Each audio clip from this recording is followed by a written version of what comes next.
I love seeing brands catch up, so when Corsair offered to sponsor this video and give me the opportunity to meet my maker, I said of course, and here it is. The MAKR 75 from Corsair is their new DIY kit. You can buy it either as a kit or as a pre-built. I'm gonna show you both. They sent us basically everything. So let's go through the box. We've got the wireless module. That's a nice add-on there if you want wireless. If you don't want wireless, don't pay for it. What else have we got? A bunch of double shot pro keycaps. Keycap mod kit. For those of you that are uninitiated, when you go to build a keyboard, you get to select a number of options.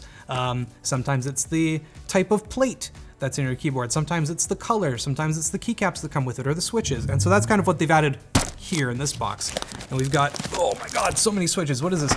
MLX Quantum, MLX Pulse. I actually really like these pulse purple switches. They're very pretty. Bunch of pulses. And then what else is we got? Ooh, one cool thing about the MAKR 75 is it's got either a volume knob or a screen. And I say volume, it's a rotary knob. You can make it do other things, but I use it mostly for volume.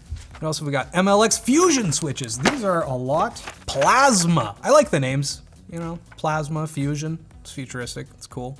And then they're also giving me this nice cable from Drop. Nice coiled aviator. Ooh, it's got an aviator lock. And then, yes, this is sponsored by Corsair. My one and only complaint is that when you go to build the keyboard, you get the polycarb plate no matter what. That just comes with it. And then if you want an additional plate, you can buy an FR4. Corsair, please let me just pick FR4 instead of the polycarb plate. That being said, polycarb is really nice, and it's actually like my preferred plate type, but that's all right. We got a little carrying case here. And then at long last, the piece de resistance, the MAKR 75. I'll keep the cable out because I'm gonna need that. And then I'll keep the cool LCD module. This thing's sick, but we'll check it out later. This is the bare bones kit. So if you order it unassembled, which I honestly recommend everyone does, because keyboards, they're a little, you know, they seem scary, but they're actually really easy to put together. I like that it's got the PC, Mac, Xbox, PlayStation labeling so that, you know, a lot of people don't understand that their keyboard is gonna work for that device. And then we've got the carbon black version. This also comes in like a gray. They both look very pretty. I think our other one is gray, so you'll get to see that. Aluminum, premium gasket design, 8,000 hyperpolling wired mode. Yeah, this thing can do 8 kilohertz, which is also really nice. It is a 75% board, if that wasn't obvious by the name, MAKR 75. And let's take a look. A normal cable, so the drop one's gonna cost more, but that is perfectly fine. USB-C to A, how long is it? Probably close to 6 feet. We've also got a combo keycap switch puller. I really like these ones. These are just really easy to pull switches out, and then these are great for keycaps of any size. Extra gaskets, it's gasket mounted. Always good to see. And then what else have we got here? Tools. Oh, this is nice. It's probably like a little screwdriver. There we go. Yeah, Allen key and some tiny screws. All right, one thing to note, you might need like a little jewelry screwdriver or the precision kit from lttstore.com, just saying. Because yeah, these are really tiny guys. And then the keyboard with all the parts. There should be 8 layers of sound dampening material. Oh, this one's together. What the f? I thought they were supposed to. Actually, my mistake. There's no DIY kit. Corsair's only offering a bare bones or fully assembled option. Bare bones means there's no switches involved or keycaps, so I just kind of took it apart really quick. Just a few bolts, super easy to do. And as you can see, it's got a ton of sound dampening layers, total of 8. You can see them all listed here on the Corsair website, and it all just kind of fits very nicely. I actually really like the little nubbins they leave here so that everything is aligned, which is great for new builders because sometimes that's kind of a worry, is that you're not gonna have everything aligned perfectly and it's gonna come out wrong. The nice thing about this, actually, aside from these pretty thick gaskets, oh, these are really long. Ooh, these are cool. These are like 2-stage gaskets. I don't know how common these have become. I haven't been unboxing keyboards as frequently, but I like how these are double staged. Our plate fits into the smaller hole, and then the bigger one just helps it rest nice and gently, I'm guessing.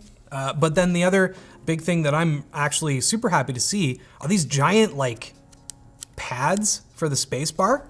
because we'll type on it later and you'll see how the spacebar sounds, but it's honestly a really good idea, and I'd like to see it incorporated more frequently into other designs. At this point, what you normally do is just, you know, pop the top back on, yep, like this, and then plunk all your switches and keycaps in there. But thanks to movie magic, boom, it's right here, fully assembled for me to try. With the LCD module screen, I might add, which is super cool. Ain't she a beauty? I personally prefer the silver, although black is timeless and fits in with just about everything.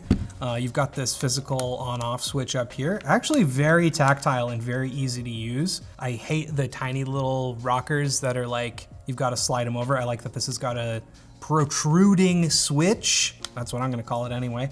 And then when you turn it on, you get like this little Wi-Fi thing lights up. So now it looks like you're using it in wireless mode. It's got Bluetooth as well. Our LCD modules powering, I actually really like it. It's programmable through iCUE. If you're a big Corsair person using a ton of iCUE peripherals or fans or whatever already, this is really gonna easily fit into the rest of your ecosystem.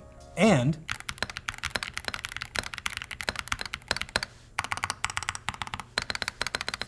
that's pretty solid.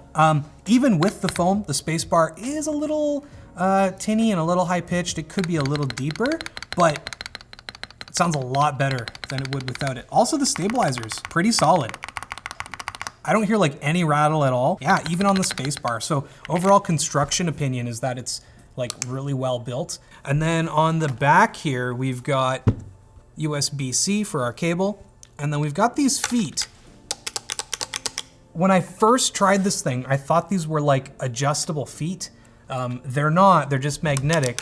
So me clicking that's not a button or anything, that's just them kind of fitting loose in there. But the reality is, if they sell like different sizes of these later, then it'd be super easy to just pop them off and swap them. Or if you just want a flat experience, it's really easy to take those out. Like I love the switches, but it does feel a bit more premium than flipping up and down the feet to change them to different stages for typing angles. And then on the back, something else I just noticed is it's got the PC to Mac switch. As for RGB, we've got PBT double shot keycaps, and the light is shining through quite nicely, I must say.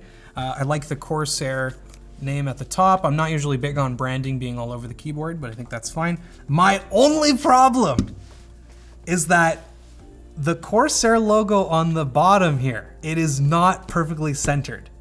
And it's off by like 2 millimeters or something, but it's barely off, and I noticed it when I checked it out earlier. It's such a minor thing, and I know I'm really nitpicking here, but Corsair, please just shift it slightly. Have it align with the spacebar maybe, or have it align perfectly with the USB-C cable, because as you can see, it's just ever so slightly off. But yeah, my overall thoughts are that like this thing is pretty solid.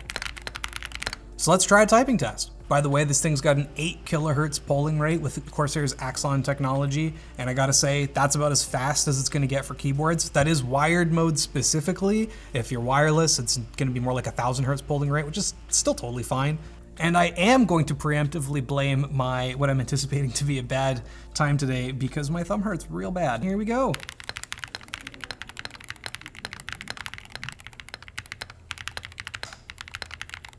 $123, 99%. That's actually not bad. That's probably one of my better times on the channel. So, you know, okay, whatever, I'm doing fine.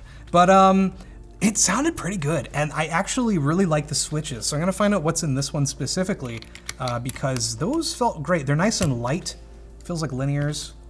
These are the MX Pulse switches. Are they linear? Please tell me they're linear, because I just said they're linear. Pre-lubed, THOCKS, and linear. I really like these.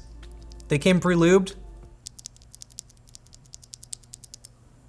Yeah, these are really nice. I'll pop that back in, just like that. And that's the thing, is like okay, so why do you care about buying a mechanical keyboard, especially one that's Hotswap? Because we'll get to the price in a bit. Spoiler alert, it can be a little expensive, especially if you start adding all of the different customizable options. But the repairability is fantastic. Like if something in this breaks, whether that's the PCB or just a single switch starts failing, you can absolutely just order more. I'm not sure how many parts Corsair is gonna have available, but switches, which are the bigger failure points anyway, boom, swap them out, just like that. You saw me take it out, put it back in. It really is that simple, and it's a big part of why I love mechanical keyboards because not only do they sound and feel good, but you can fix them. Let's try iCUE and try the LCD screen. I want to check that out. It looks sick. Here's the thing, even if you don't want to use iCUE, you can use all the function keys to do a lot of that. So I'm just like upping and brightening. Whoa, it's just actually doing it to the screen of the laptop, not my keyboard, so that's cool. But let's use iCUE. I'm back with an unrelated thumb injury because I completely forgot to tell you guys about Corsair's Webhub. That's right, soon you're not even gonna need iCUE if you don't like it. You can just use it right through the internet. Moving forward, all peripherals will be customizable through Webhub. You can set up lighting effects and macros on your freshly built keyboards with their powerful web-based tool that frees up resources on your PC and then save everything to the onboard memory. You can even update your firmware via the Webhub.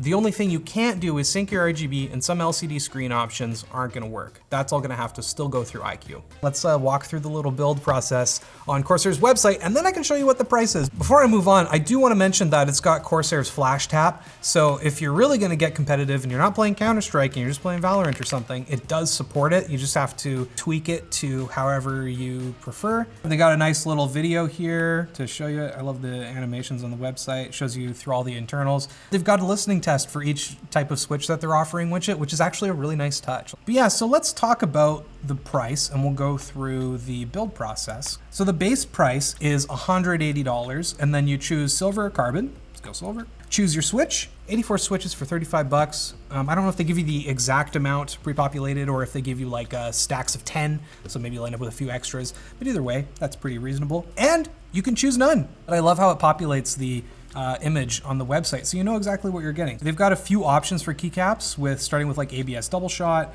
and then going all the way down to some like double shot PBT, and then they've got a bunch of these cool designs to choose from.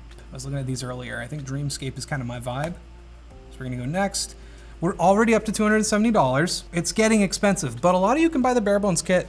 You don't need all the switches or the keycaps. And then we're not gonna add the wireless module. I'm a wired guy, so we'll skip the $50, but it is 50 bucks if you wanna go wireless. Silver frame, included polycarb plate, MLX Pulse THOCKS switches, and then the Dreamscape keycaps. And we're looking at a cool 270 bucks. It's a little more expensive than some of the stuff you're gonna find online, but frankly, for all of these features and for this solid of a build quality, I am impressed. It really was so hard in the earlier years not seeing that quality level.